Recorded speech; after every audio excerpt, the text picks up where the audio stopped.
do it. Thanks. Okay? Is the sound on? Perfect.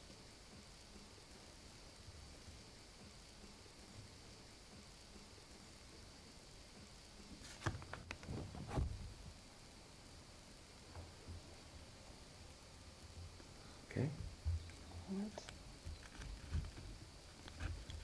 Just a moment.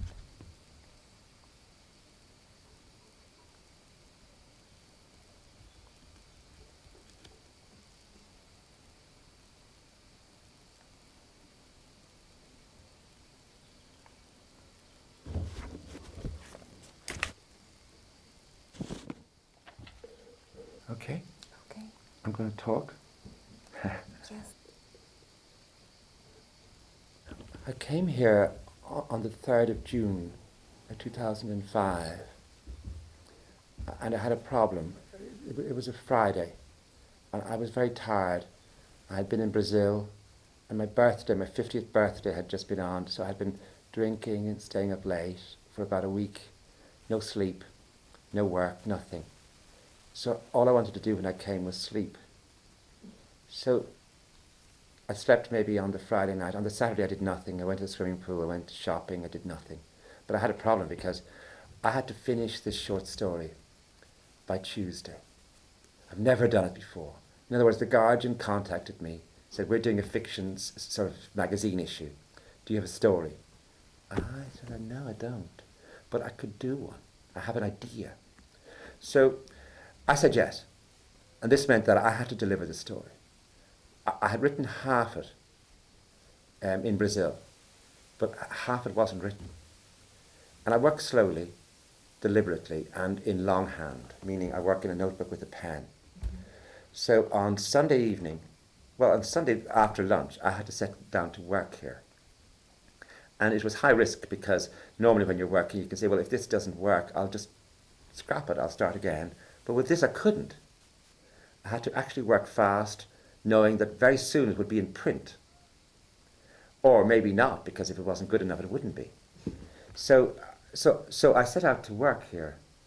I'm working on a series of short stories. I've never written short stories really before, about mothers and sons, or sons and mothers.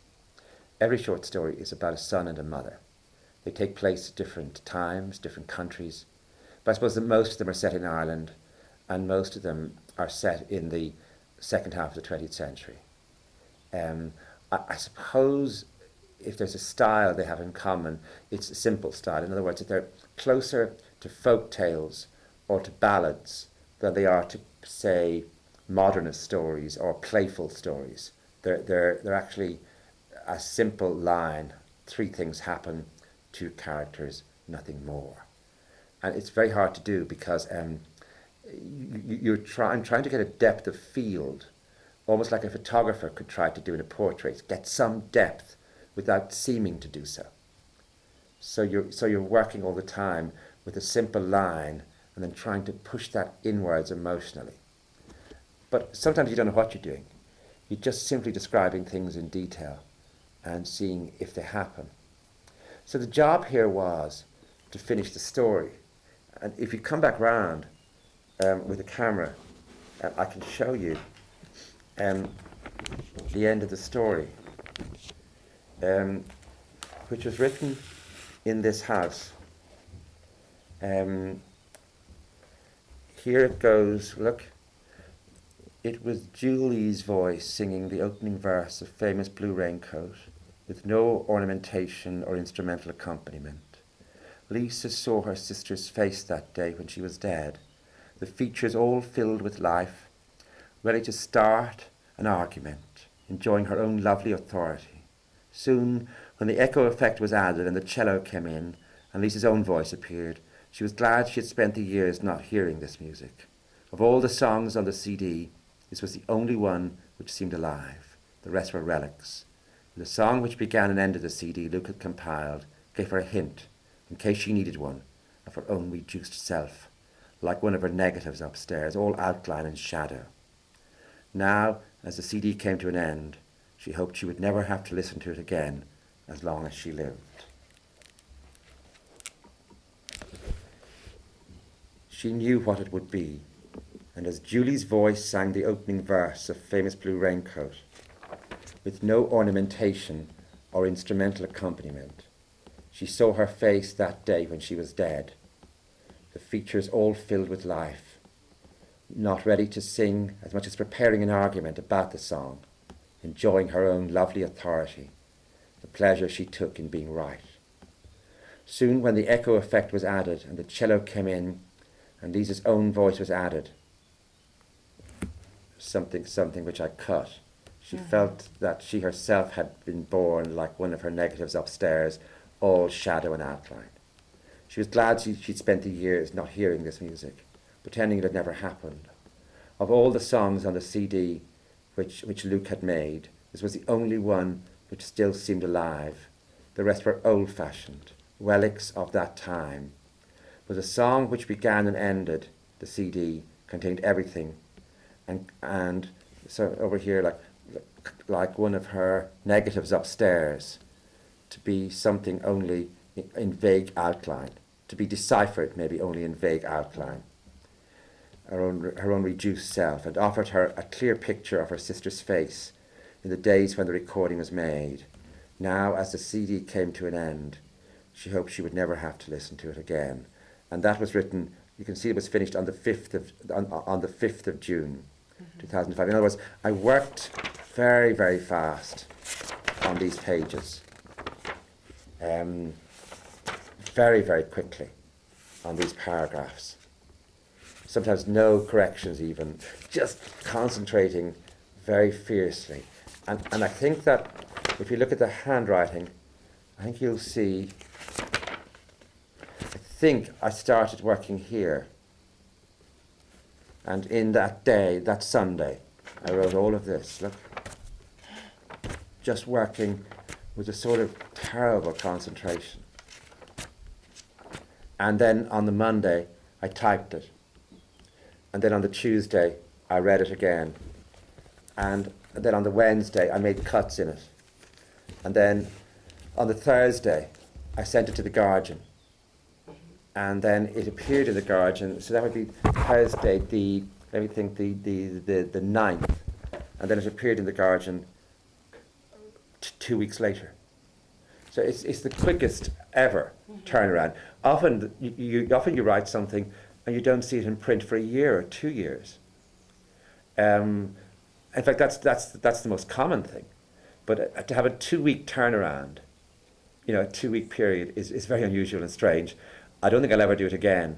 It was a big risk to take, but that's what I did here in my first week. And so this arrived the other day here from the Guardian. I read it on the internet first, but then the Guardian sent a few copies of their fiction thing, so that I had it on the same desk as I was working within a very short time. Wonderful.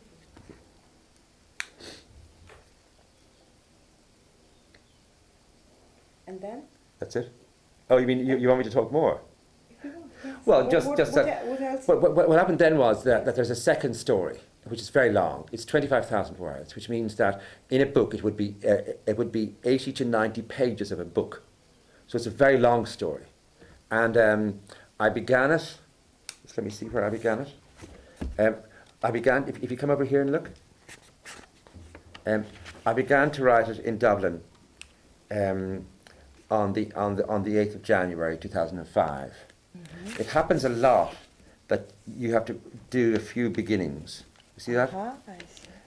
If you look at this story here, you see that this is 14th of July 2001, but it's still not published or typed. But this didn't work. So I started again, right? Yes. So this is the opening of the monument, but this, I had to not use, this didn't work. This didn't, so I had to start again. On the same day, actually.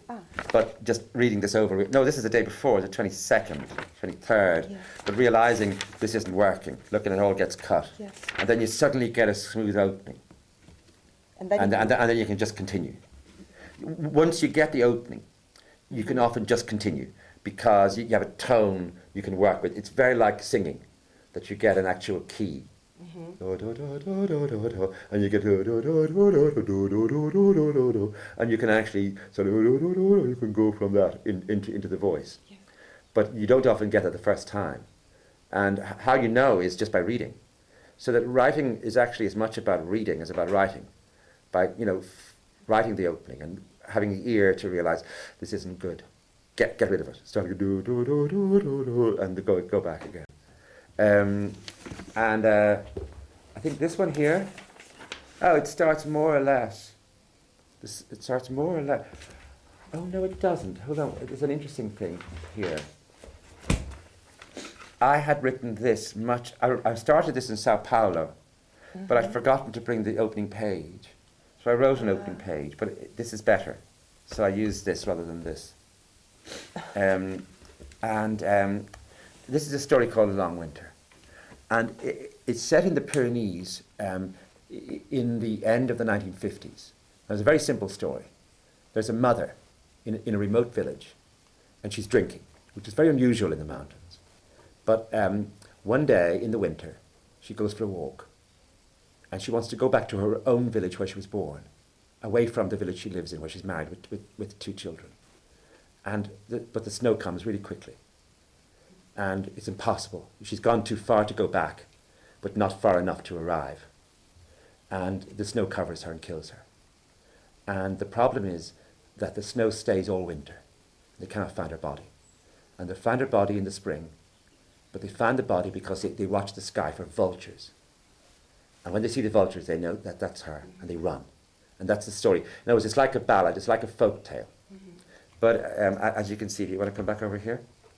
As you can see, it's very long. I mean, look how long it is.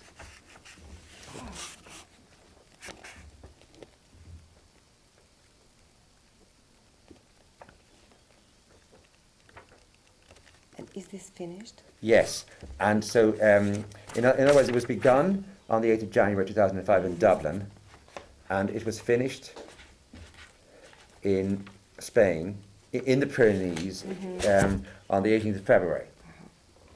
And what I did then was I left it. I didn't read it again or touch it again until I came here.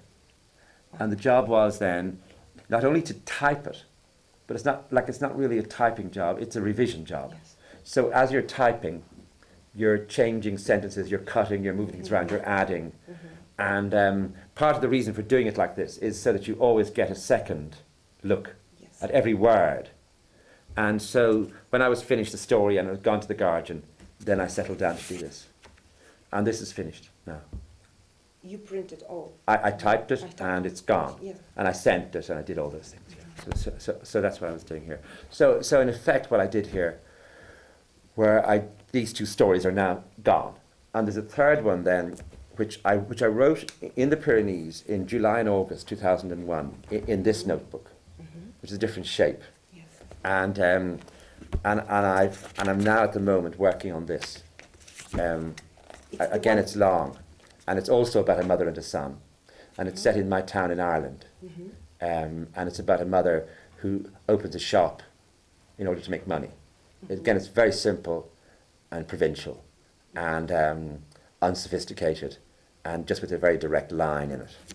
These are it's almost like doing drawings, where you simply pick an outline. But you know those Matisse drawings of just where you can actually capture something very, very detailed or very emotionally deep by using very few lines. So I'm still working on this, and I think this needs a lot of work. So it's slower work because I have to get it right, and it's a different sort of story that just needs more work. So that's what I'm doing now. So I have my 3 notebooks. And, they're very beautiful. Yeah, I buy them different places. This was bought in New York, this was bought in Dublin, and this was bought in Spain. But so it's a lovely form of shopping, to go and buy a new notebook. But they're not expensive. They're not sort of leather bound. This might look expensive, but it was really cheap in a chain store in the United States. And I write with this, which is a plastic throwaway fountain pen. In other words, it has ink, but when it's finished, you throw it away. Because I had beautiful ones, but I lost them. And also refilling takes time, and the ink gets all difficult, whereas this has a consistency, and it actually works very well. So I have a whole lot of these, and they actually make a beautiful ink. You know, it's actually lovely. But I don't think it matters. If I had just paper and a pen or a pencil, it would be just the same. I mean, it's a sort of system of fetishes you develop when you get older. You know, so that's all. So that's all.